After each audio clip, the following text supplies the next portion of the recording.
ദീനിൻ അറിവഴകതിൽ നുകരുമിഗേഹം ഇൽമിൻ മധുപരിമളമാലെ രാഗം മീട്ടിപ്പാടിടാം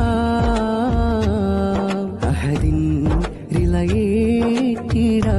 റിളയേറ്റിടാൻ നബിതൻ സൽവീതിരാ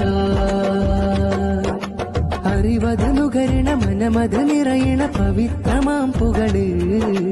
അധരമിൽ മൊഴിയണ കാതുകൾ കേൾക്കണ ദീനിൻ ചരിതങ്ങള് ശുഭമാല കീർത്തി സുമസൽ പദങ്ങൾ അഴകാലെ വളരുമൊരു നിത്യപുഷ്പമാ സ്വപ്നം പൂവിടും ജ്ഞാനതീരം സത്യം പോരിടും ദീനിൻ സാരം മാറിടും കാലമിൽ ഉത്തമ ബോധ്യം നൽകിടും സാദര പണ്ഡിത ശ്രേഷ്ഠ പക്വമോടെ പാകി കരിക്കുലമേ സദാ